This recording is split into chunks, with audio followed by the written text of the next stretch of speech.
Kamu pernah nggak baru bangun tidur, nyawa belum ngumpul, tapi tangan kamu secara otomatis langsung ngeraba-raba kasur buat nyari HP? Kalau kamu sering banget ngalamin ini, kamu nggak sendirian. Tapi kabar buruknya, sadar atau enggak, otak kamu mungkin lagi ngalamin apa yang anak zaman sekarang sebut sebagai brain rot.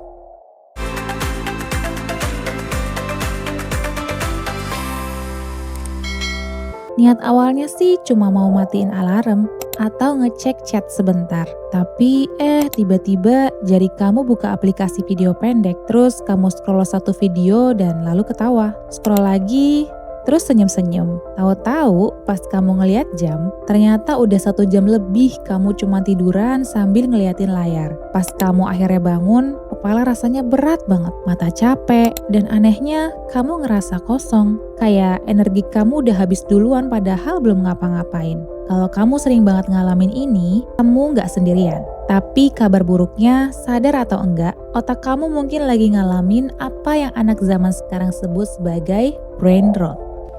No, God! No, God, please, no! Brain rot atau kalau diterjemahin mentah-mentah artinya otak membusuk. Ini bukan berarti otak kita beneran hancur secara fisik berdarah-darah gitu ya. Ini cuma istilah casual buat ngegambarin sebuah kondisi yang ngeri banget, yaitu kondisi di mana kita terlalu banyak mengkonsumsi konten sampah, receh, dan serba instan di internet, sampai-sampai kemampuan kita buat mikir jernih dan fokus itu perlahan-lahan hilang.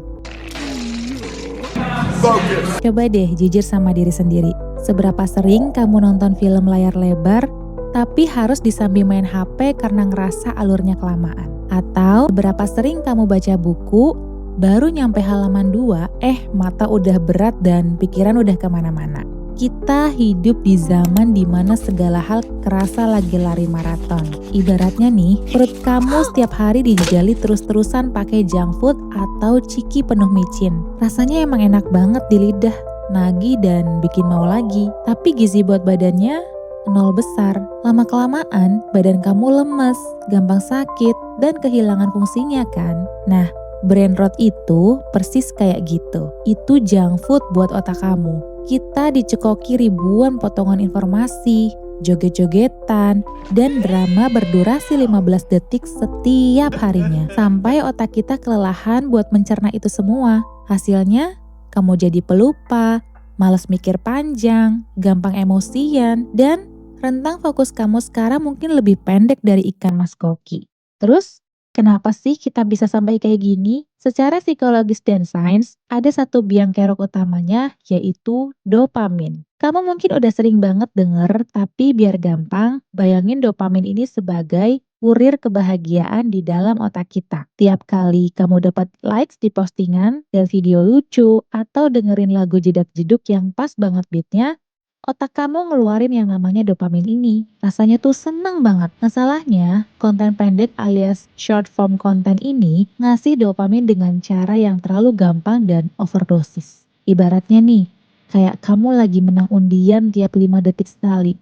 Awalnya kamu bakal girang-kegirangan, tapi lama-lama otak kamu jadi kebal. Otak kamu butuh dosis video yang lebih ekstrim, lebih lucu, atau lebih kontroversial cuma buat ngerasain kesenangan yang sama. Ini yang bikin kamu terus-terusan scroll layar HP tanpa sadar, nyari kepuasan yang sebenarnya udah nggak ada. Menurut para ahli saraf, otak kita punya sifat yang namanya neuroplasticity. Tenang, jangan pusing dengar istilah ilmiahnya ya. Gampangnya gini, otak kita itu persis kayak tanah liat yang basah. Dia bakal ngebentuk dirinya menyesuaikan dengan kebiasaan apa yang sering kita lakuin. Kalau kamu tiap hari berjam-jam ngelatih otak kamu cuma buat nerima informasi instan yang ganti tiap 15 detik, ya tanah liat di otak kamu bakal ngebentuk sirkuit khusus yang emang cuma bisa fokus selama 15 detik. Makanya, pas kamu tiba-tiba disuruh ngerjain tugas kuliah, dengerin meeting di kantor, atau baca laporan kerjaan yang butuh fokus berjam-jam, otak kamu berontak. Dia bakal teriak, "Woi, apaan nih lambat banget? Mana dopamin instan gue?" Akhirnya kamu jadi gelisah dan ujung-ujungnya buka HP lagi. Pertanyaannya sekarang, Gimana dong caranya biar kita nggak berubah jadi zombie modern dengan otak brain rot? Bisa nggak sih rentang fokus kita disembuhin lagi? Kabar baiknya, karena otak kita tadi bentuknya kayak tanah liat yang bisa diubah-ubah, jawabannya bisa banget. Ibaratnya, kita cuma perlu bawa otak kita ke tempat gym buat dilatih ulang otot-otot fokusnya. Nggak perlu cara yang ribet. Ini ada 4 langkah super praktis yang bisa kamu lakuin hari ini juga. Langkah pertama, bikin polisi tidur buat HP kamu. Sadarin kalau masalah utamanya adalah akses yang terlalu gampang. Kalau kamu mau diet, kamu nggak mungkin nyimpen martabak di sebelah kasur kan? Sama kayak HP. Bikin hambatan atau polisi tidur biar kamu nggak gampang buka aplikasi scrolling. Caranya, hapus shortcut aplikasi sosial media di layar utama kamu. Taruh di dalam folder yang paling ribet dicari. Atau yang lebih ampuh, ubah warna layar HP kamu jadi hitam putih. Coba deh video joget-joget atau makanan yang warnanya hitam putih itu mendadak jadi ngebosenin banget. Otak kamu bakal males buat nonton berlama-lama.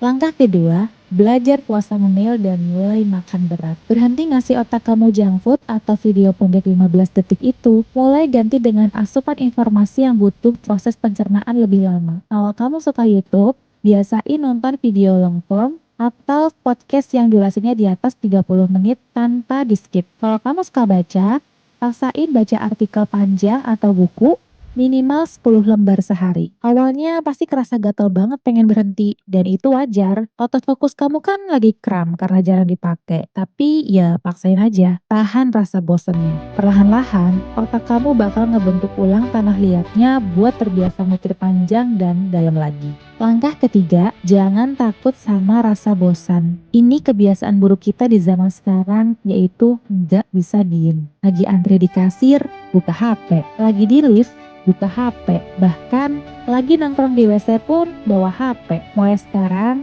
latih diri kamu buat merangkul rasa bosan. Kalau lagi nunggu makanan datang, ya udah diem aja. Kita bisa liatin sekeliling, dengerin suara mesin kopi, perhatiin orang yang lalu lalang. Dan ngelamar itu bagus loh. Saat kamu ngelamun tanpa distraksi layar, otak kamu sebenarnya lagi beres-beres, menyusun ulang informasi dan menurunkan kadar dopamin kamu ke level normal. Biarin otak kamu napas sebentar ya. Langkah keempat, atur jam malam buat otak. Kasih aturan tegas buat diri kamu sendiri. 1 jam sebelum tidur, jauhkan HP dari jangkauan tangan. Kalau perlu, charge HP kamu di luar kamar atau di ujung ruangan. Dan pakai jam waker jadul buat bangunin kamu. Kenapa? Biar pas malam, otak kamu bisa rileks tanpa tembakan cahaya biru dan informasi yang bikin overthinking.